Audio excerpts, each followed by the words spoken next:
Parfois, la solution à un problème se trouve là où on s'y attend le moins. Ce récit nous plonge dans une histoire un peu particulière, celle d'un scientifique qui, face au désespoir de voir les coraux mourir, a fini par trouver une solution révolutionnaire, non pas sous l'eau, mais sur la terre ferme. Cette citation, elle est assez percutante. Elle vient de Thierry Lison de Loma, le personnage central de cette histoire. C'est une façon assez inattendue de voir les choses, et ça nous plonge directement au cœur du problème qui a tout déclenché. Pour bien comprendre la solution, il faut d'abord prendre la mesure du problème. Et tout commence sous la surface de l'océan, avec une observation vraiment alarmante. Imaginez un peu, pendant 15 ans, Thierry a documenté jour après jour la dégradation des coraux. Et il a réalisé que la cause principale, elle n'était pas en mer. Non, elle était sur la terre ferme. C'était les pollutions des activités humaines qui s'écoulaient des côtes et qui, lentement, venaient étrangler ces écosystèmes marins si fragiles. Et c'est là qu'on touche au cœur du sujet. Le lien est direct. La pollution qui tue les coraux, elle vient de l'érosion des sols.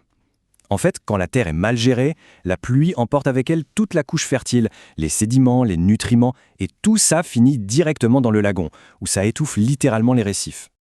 Et ce graphique explique pourquoi le problème est si grave en milieu tropical. Dans nos sols tempérés, 60% de la vie, de la biomasse, se trouve sous la terre.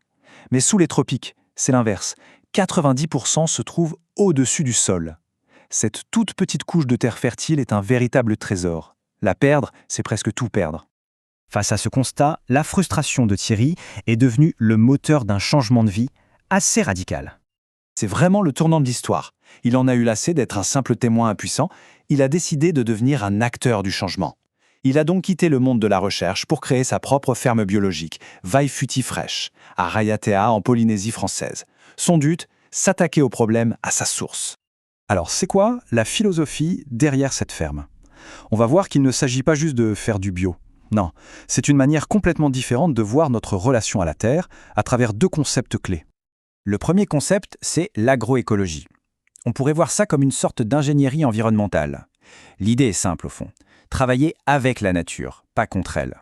Concrètement, ça veut dire des choses comme ne jamais laisser le sol nu pour le protéger, ou encore intégrer des animaux qui vont créer des synergies et enrichir tout l'écosystème. Et puis, il y a la permaculture. Là, on passe au niveau supérieur. On prend toutes les bonnes pratiques de l'agroécologie et on y ajoute une couche essentielle, le design, la conception. L'idée, c'est que rien n'est laissé au hasard. Chaque élément est placé stratégiquement pour interagir avec les autres. Par exemple, les ruches sont là pour la pollinisation et les poules, elles, préparent et fertilisent le sol juste avant qu'on plante. C'est un vrai travail d'équipe. Pour faire simple, on pourrait dire que si l'agroécologie c'est la boîte à outils, eh bien la permaculture c'est le plan d'architecte. C'est ce qui nous dit comment utiliser tous ces outils ensemble de la manière la plus intelligente et la plus efficiente possible. Mais ce qui est crucial, c'est que ces deux approches partagent un but commun, augmenter la biodiversité. Et pourquoi c'est si important ? Parce qu'un écosystème riche et diversifié est un écosystème résilient. C'est-à-dire qu'il est beaucoup plus capable d'encaisser les chocs, comme ceux liés au changement climatique. C'est sa meilleure défense. Bon, à cette théorie, passons à la pratique. Voyons comment tous ces principes ont permis de transformer un terrain en friche en une véritable oasis de vie. Les images parlent d'elles-mêmes, non ? En septembre 2015, on a juste une zone en friche. Quelques mois plus tard, hop, on voit apparaître les premières structures qui suivent les courbes du terrain. Et à peine 2 ans et demi après, on a une ferme super structurée avec des cultures à différents étages. La transformation est juste spectaculaire. Évidemment, cette transformation, ce n'est pas de la magie. Elle suit une méthode très précise. On commence par observer. On cartographie la végétation pour bien comprendre le terrain. Ensuite, on passe au design. On trace les courbes de niveau pour gérer l'eau. Puis, l'étape cruciale, on nourrit, on construit le sol. Et seulement après, on plante en imitant les différentes couches d'une forêt. Et là, on voit la philosophie en action.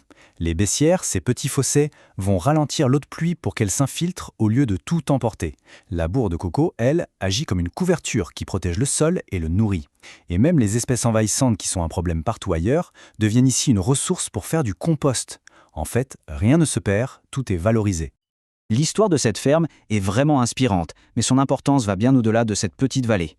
C'est en fait un modèle qui pourrait avoir des implications à l'échelle de la planète. Regardons bien ce chiffre, 0,4%. Ça paraît tout petit, presque insignifiant, et pourtant, il est au cœur d'une idée absolument révolutionnaire. Ce chiffre, il ne sort pas de nulle part, il vient d'un rapport très sérieux de l'INRA. Et ce qu'il nous dit est, c'est proprement stupéfiant. Tenez-vous bien, si on appliquait ces méthodes sur seulement 4 pour 1000, oui, 0,4% des terres agricoles du monde, on pourrait stocker dans les sols l'équivalent de toutes nos émissions de carbone annuelles. L'agriculture deviendrait alors une des solutions majeures au changement climatique. Ça change complètement la donne. Et au-delà du climat, ce modèle prouve qu'on peut créer une entreprise qui marche, qui est rentable, tout en régénérant la nature. C'est une alternative concrète à un système agricole conventionnel qui montre ses limites. D'ailleurs, le fait que cette ferme ait été récompensée comme ferme d'avenir montre bien que cette vision n'est plus une utopie, mais un chemin à explorer très sérieusement. Au final, l'histoire de cette ferme née du désespoir d'un biologiste nous laisse avec une question assez vertigineuse. Si en soignant un petit bout de terre, on peut aider à sauver l'océan, et si ce modèle peut faire revivre toute une vallée, alors qu'est-ce que ça pourrait donner si on l'appliquait à l'échelle de la planète ?